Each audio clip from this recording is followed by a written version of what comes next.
ndithanda nje ukuncokola ngezinto zidibene noThixo nabantu. Uqala nje kuTata osezulwini uThixo nakwizithunywa zakhe iingelosi nabantu emhlabeni. Ndiyathanda ukuncokola ngezinto ezinjalo, ndiyathanda nozimamela futhi abanye abantu xa bezithetha. Iyanceda loo nto. Ndize ndifile ingathi ndingafumana itshansi xa kunokwenzeka ndazi kakhulu ngoThixo nezulu, ndazi kakhulu ngabantu nehlabathi. Uba bekusiya ngam bendinothi ndingawenzi omnye umsebenzi, ixesha lam lonke ibe kukufunda nokuphanda ngoThixo uba unjani. Nanokuthi uSathana kwenzeke njani aze abe lutshaba lukaThixo. Kodwa ke ndike ndifumane kancinci, andikafumani kakhulu, ndisemncinci. Abantu abayaziyo inyani between uThixo noSathana bayifunda eBhayibhileni. Abantu abazifundileyo ezi zinto nabasaqhubeka bezifunda bayayazi ingxabano phakathi koThixo noSathana uba iyaqala phi, iqale njani, nini futhi.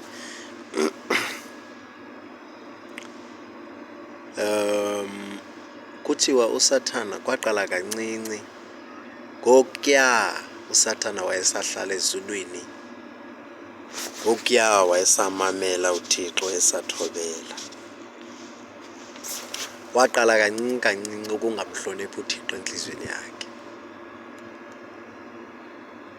kancinci kancinci waqala ukungamhloniphi uThixo. Into ayenzileyo uSathana kukuthi njengoba eqalisa ukungamhloniphi uThixo nje, uqale ukubona uThixo engenamandla kuye, umbona engenamandla. Indlela amdelela ngayo uSathana uThixo, ubona uThixo engakwazi ukwenza izinto kakuhle. Zinto ziphi ezo? Ukulawula. uThixo ingathi akakwazi ukulawula ngokutsho kukaSathana, ngokubona kwakhe phofu.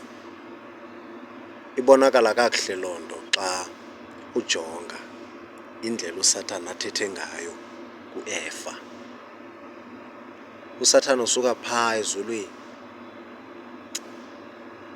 uyayazi ukuthi abantu bebexelelwe ukuthi bangamdeleli uThixo, bangazithatheli izigqibo. Kufuneka bavume ukhokhelwa nguThixo, bamhloniphe, bamthobele ukusa kubomi. Ngoba oba abazukumthobela hleze bafe nokufa. Mhlawumbi ndicacise, baza kufa nokufa. Kodwa yena uSathana udelele uThixo ukusa kumgangatho woba amtyhole. Uthi kuEva, uThixo uyaxoka, anizukufa uba animtholelanga. Kaloku ukutya kulaa mthi wobomi, laa mthi umela ilungelo likaThixo lokulawula, singabe siyitsala-tsala. So uSathana yena waphikisa ilungelo likaThixo lokulawula, wathi abantu mabazilawule. kanye balawulwe nguye. Watsho njalo uSathana phaa. Ukuzicace le nto, uSathana wathi, uthe uThixo nimamele yena? Wathi umfazi, ewe, uthe uThixo singayenza yonke enye nenye into, kodwa singaze sizithathele izigqibo ngokuthi singamhloniphi, sitye kulaa mthi obomi, ngoba uba siyenzile loo nto siza kufa nokufa. Wathi uSathana, uthi niza kufa? Uyaxoka, anizukufa. Uyayazi uba nizofana naye, akafuni nifane naye. Ngutsotsi, ngutsotsi, uyanitsotsa uThixo. Ufuna ningonwabi. Tyhini, khake nonwabe mani. Kodwa kube nini ningonwabanga? Nizukufa tu apha, ayikho loo nto. Yabo?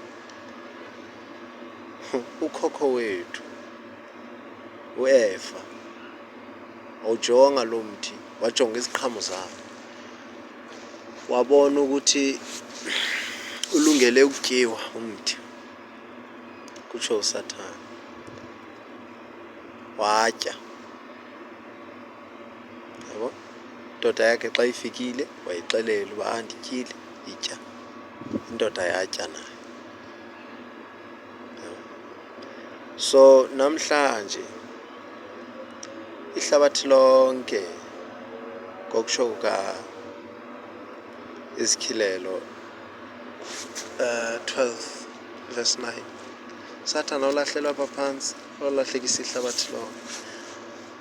uYohane wokuqala sahluko 5:19, ihlabathi lonke lilawulwa nguSathana. uSathana uyalawula apha emhlabeni, akenzi ngathi, akazame kulawula, uyalawula. Uyalawula uSathana. Eli hlabathi linikwe yena. Mhlawumbi usenobuza uba ulinikwe ngubani? Ulinikwe nguThixo eli hlabathi uSathana uba alilawule. Umnikile. Uba ebengamnikanga, bengenolilawula uSathana engalinikwanga nguThixo. uThixo unamandla, unamandla onke, akoyiswa nguSathana. Into enaye uThixo ugweba ngobulungisa yile nto emyekile nje uSathana yenze yonke le. uThixo uyayazi ukuthi uSathana ngeke amoyise, futhi izinto zaqalwa nguThixo. uThixo waziqala izinto, uzawuphinda azigqibezele ngokwakhe. Ilizwi kuqala elikaThixo, kugqibela elikaThixo. Akho mntu, akho ngelosi, akho silwanyana, akukho sidalwa sibonwayo nesingabonwayo, sikhulu nesincinci, saziwayo nesingaziwayo, esinokuthetha phambi kuThixo, uThixo aze oyike okanye oyiswe. uThixo unamandla wonke, uyayazi ukuthi uSathana uzawuqala phi aphele phi. Zinintsi zimbi izinto uSathana azenzileyo phambi kuThixo, zinintsi zimbi. Abantu besayensi baqikelela nje ukuthi ihlabathi lina-14 billion likhona. 14 billion years ihlabathi likhona. Ngake uSathana yena uphi kuloo 14 billion years? Ukhona. Wena obuka le video uneminyaka emingaphi uphila emhlabeni? Ingaba unayo 500 years? Akunayo. Uyintoni ke kuSathana? Awuyonto. Kodwa uThixo uyakunika amandla athile ukuthi umntu okhohlakele nonamandla nowakudala kangako onguSathana umoyise.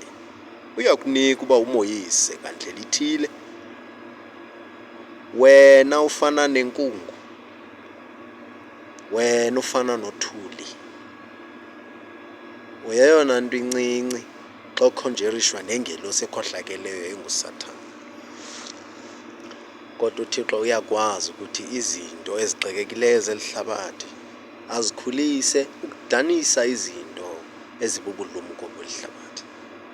Abantu ababuthathaka apha ehlabathini uThixo uyabaphakamisa ukuze adanise abanamandla. Amavila uThixo uyawahluthisa ukuze adanise abathiba nabakhuthele.